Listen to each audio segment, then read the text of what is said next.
pessoal, beleza? Espero que estejam todo mundo bem, né? A gente se vendo aqui maravilhosamente de novo. Só que agora a gente vai falar sobre sociologia, lembrando que a gente vai partir para a nossa segunda aula sobre cultura material e cultura imaterial para a gente encerrar esse assunto hoje. Show? Show? Beleza. Não sei se vocês já repararam, meu óculos novo, né? Gostei, ficou chique agora. Tô com cara, voltei a ter cara de professor, tava com cara de criança, né? De maluco. Agora tô com a cara mais um pouquinho normal. Galera, vamos lá.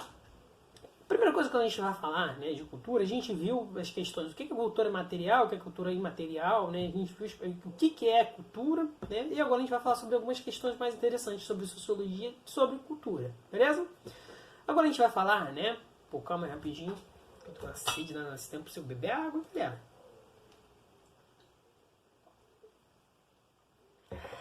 Vamos lá. A gente vai falar, né, sobre padrão cultural, né, e subcultura. Primeiro que para a gente entender, né, o que é esse padrão cultural, né, a gente tem essa questão de padrão cultural. Primeiro, ele deve partir da maioria, né, então a maioria, né, deve cumprir esse padrão cultural. E o que é esse padrão cultural, né? Vai ser justamente um conjunto de regras e normas da maioria. Né? Mas são um conjunto de regras e normas que na verdade não é escrito em lugar nenhum, não é uma lei, né? Não é nada oficial, é simplesmente algo da sociedade, né? Cultural. E aí você cria um padrão cultural, né? O que seria esse padrão cultural, né? Imagina, olha só, e a gente tem, por isso que é importante a gente ter um olhar observador sobre as coisas, né? Como a gente consegue nos olhar? Então a gente é bom olhar através dos outros. Se a gente para e pergunta para um português ou para um alemão ou para um americano o que é ser brasileiro, aí ele vai falar, olha, brasileiro é praia, ser brasileiro é samba e pagode, é samba, né, e carnaval. A gente criou, tem um estereótipo, né, é uma padronização. Bem, na verdade existe meio que essa padronização, né? Essa padronização cultural está ligada primeiro à questão da língua. Então, se você meio que sai da língua brasileira, né, o português brasileiro, você meio que, né, já está fora um pouco do padrão cultural. Você tem que cumprir alguns conjuntos étnicos, né? Então você tem que ter alguma coisa da etnia para estar inserido ali no padrão cultural, né? Então você tem que ser europeu, indígena ou de cultura matriz africana, né? Para caracterizar a cultura brasileira, né? E aí você segue um padrão cultural. O que é o padrão cultural do Brasil? Né? É uma questão boa e a gente viu que está ligado à religião, né? Está ligado à nossa religião. A maior parte das representações culturais no Brasil, né, tem de origem católica. É só a gente ver a maior parte dos nossos feriados, né? A maior parte dos nossos feriados são católicos, né? Ou então está ligado justamente a festas católicas, ou está ligado justamente às questões de matrizes africanas, né? Como no máximo por exemplo, a festa de São Jorge, que é tanto comemorado pelos católicos quanto pelos umbandistas e candomblecistas. Beleza? Os europeus também estão nessa, porque os europeus também estão visualizando principalmente os aspectos da religião católica, só que os índios estão meio que excluídos. Só que eles estão representados em outras festas, em outras regiões do país, principalmente como a do Bumba Meu Boi, né? E a do Festival de Parintins, né? E a gente vai ver que a cultura do Brasil é muito diversa e muito rica. Então é muito difícil você criar uma padronização cultural. Mas você tem uma padronização cultural dentro dessa ideia de religião, dentro dessa ideia de língua, dentro dessa ideia de traços culturais, né? Que tem que representar uma dessas três etnias. Né? Isso é um padrão cultural do Brasil. Então todo mundo já entendeu, né? E como é um exemplo também que eu posso dar de um outro padrão cultural de fora do Brasil, né? É só você pegar, por exemplo, uma mulher, né, árabe, uma mulher muçulmana. A maioria das mulheres muçulmanas seguem um padrão cultural de usar um véu, ou então dos homens, né, muçulmanos, que é pelo menos manter a barba, né? Tem uma barba, né, que mostre a sua barba, né? O uso da túnica também, né? É um fator também bem interessante. É uma representação cultural. Você sabe de que cultura é, né?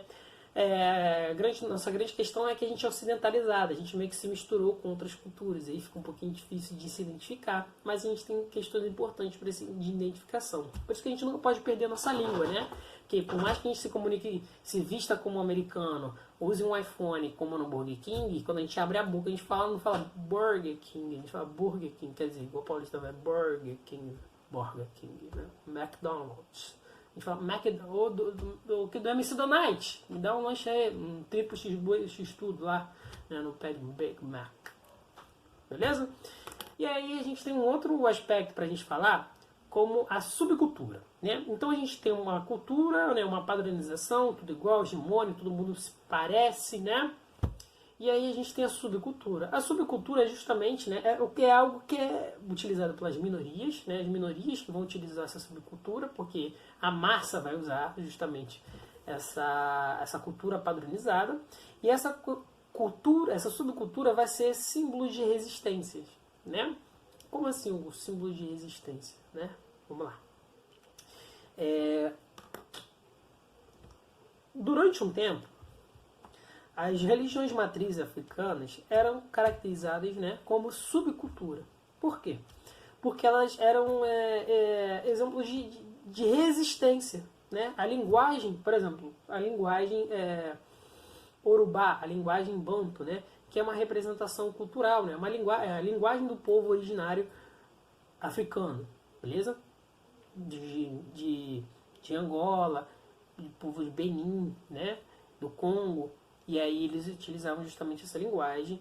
E aí é um modo de resistência, porque eles estavam fora da padronização durante um tempo, ficaram fora da padronização cultural do Brasil, né? Que era a religião também católica, com todas as outras questões, né, vindas da Europa. E também não faziam parte também de nada que poderia ser romantizado indígena. E aí, então eles eram subcultura, né? Uma cultura abaixo, né? Mas, Hugo, não era feito pela minoria, né? Olha, sim, era feito pela minoria, né? Que utilizava como resistência, né? E aí utilizavam toda a questão da capoeira, a questão da religião, a questão da música, a questão da linguagem. Porque se você pegar algumas questões, né, da nossa própria linguagem também estão inseridas das línguas de origem iorubá, beleza? Um outro exemplo também a gente pode falar são as colônias, né? As colônias de povos, né? De outras minorias que migraram para o Brasil, como a dos japoneses, né? Que você tem colônias que fazem a manutenção, principalmente no interior do Pará, interior até que do Rio de Janeiro e de São Paulo, que mantém uma resistência. Gente, outro dia eu ganhei um pacote, né? Eu comprei um pacote e veio, né, um jornalzinho lá da Liberdade de São Paulo, estava tudo escrito em japonês. E eu achei assim, magnífico, porque tudo estava escrito no jornal japonês. Acho que um é japonês e o outro estava em coreano, né? Porque veio embalado os copos. E assim, tava tudo escrito. E aí embaixo, assim, tipo, vinha o endereço das coisas em português. E eu achei aquilo sensacional, porque é um exemplo disso, né? Da manutenção de uma cultura não padronizada, uma cultura de existência, uma cultura que não está ligada justamente à cultura padrão. Mas aí você vai ter uma grande essa subcultura, ela é muito diversa, né? A característica dela de atingir as minorias. E você vai ter grandes minorias, né? Que assim, você vai ter essa minoria vai ser fragmentada, como colônias alemãs, como colônias japonesas, colônias italianas, colônias russas, por todo o Brasil, né? E aí vão ser uma cultura um pouco menor, por isso que é né? Abaixo dessa cultura padrão. Agora, um exemplo dessas questões, né, é a questão da identidade. Elas são muito ligadas às questões de identificação, por isso que é por isso que elas criam meios de comunicação próprio, né? Criam formas de se representar próprias, né? Criam formas de se conectar entre si próprias, né? E isso é muito importante, porque quando a gente começa a olhar para elas, a gente começa a ver formas diferentes. É uma questão também que é importante até para a gente olhar hoje em dia, né, e ver muito do nosso cotidiano, para não ficar muito naquelas questões de história.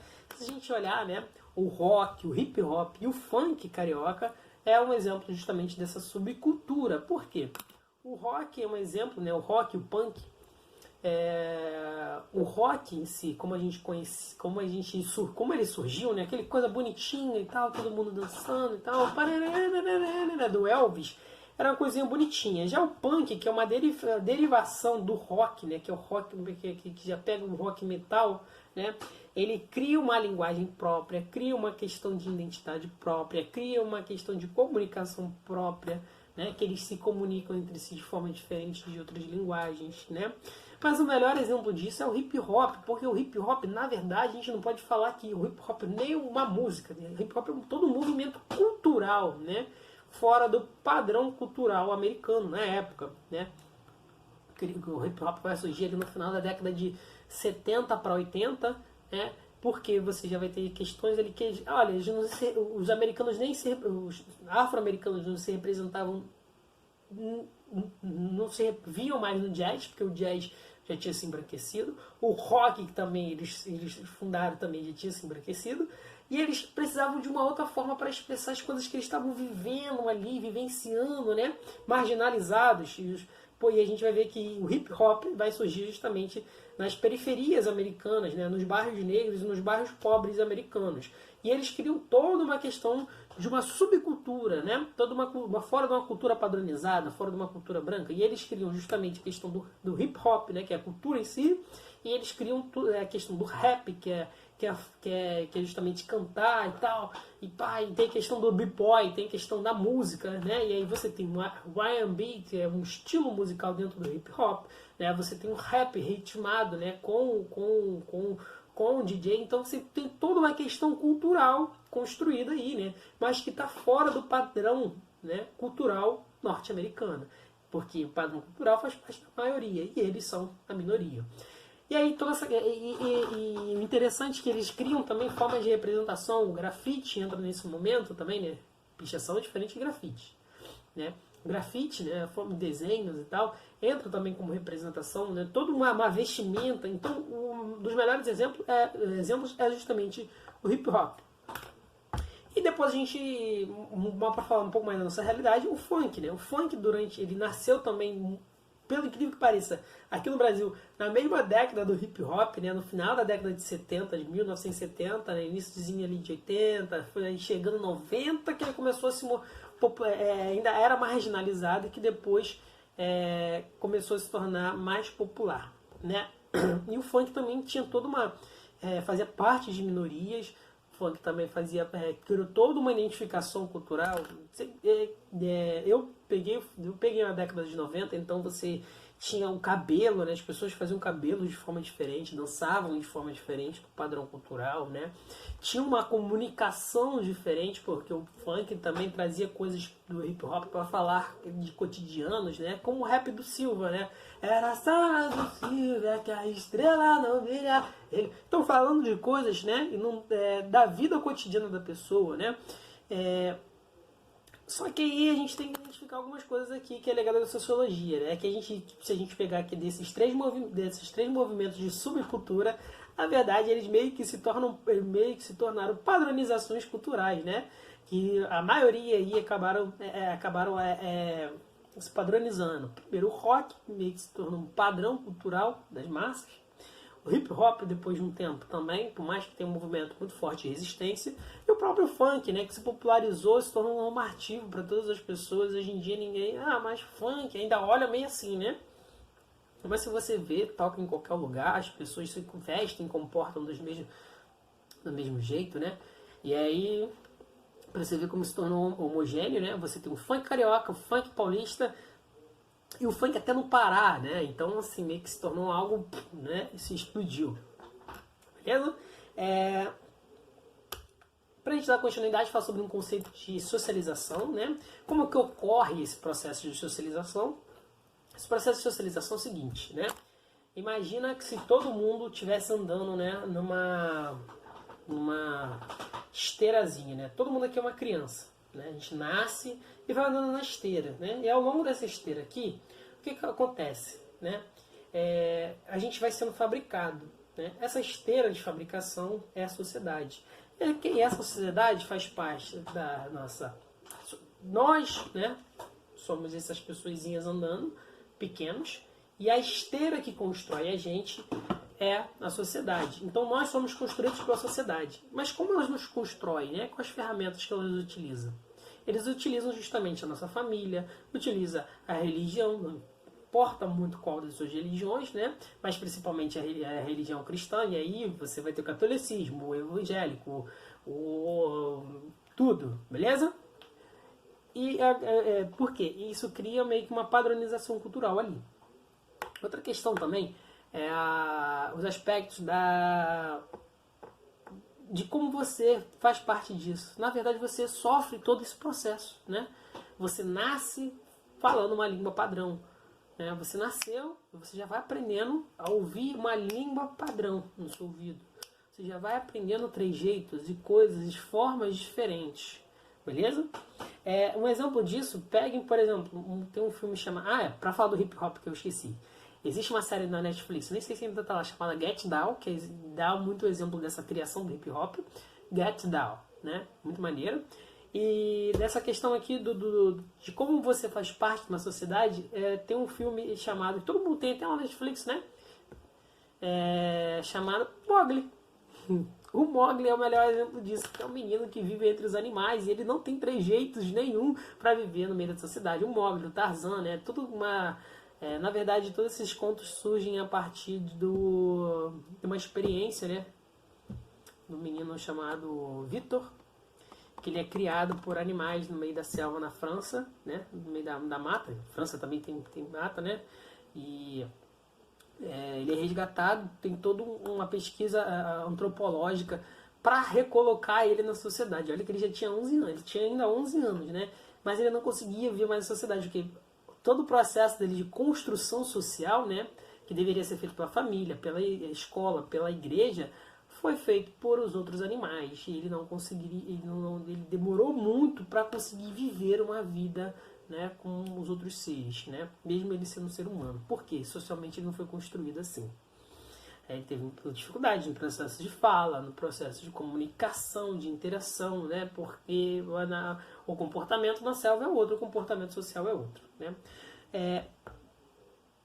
Outra questão também é essa questão da cultura nos molda. Falei que agora a gente falou da coerção social, que a gente é moldado, né? Como se fosse passando uma esteirazinha, a gente é moldado culturalmente. Só que agora essa cultura ela precisa ser unificadora.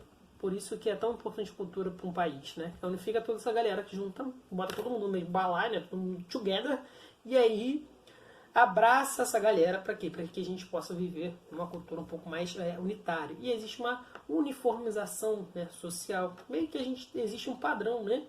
E aí a gente sofre com isso, né? Da coerção social. Se você não se insere nesse padrão cultural, né? Esse padrão que a sua sociedade te impõe, você de certa forma sofre algumas sanções, né? O que era muito comum era, por exemplo, se você tinha tatuagens, né? E você paga pelo padrão cultural, você não faz parte dessa sociedade, né? E você sofria muitas coerções. Se você tinha cabelo grande, né? Era muito comum assim, pô, era adolescente, tinha cabelo grandão, rebelde, boladão. E aí o que você fazia quando você tinha pro quartel? A primeira coisa que eles fazem, né? Padronizar todo mundo, rapa teu cabelo, te bota igual a geral, e aí você sofre essa correção para ser unificador, né? Fazer parte dessa sociedade. Beleza? Gente, a gente encerra por aqui essa questão de cultura e a gente entra no próximo capítulo. Beleza? Forte abraço para vocês e até a próxima.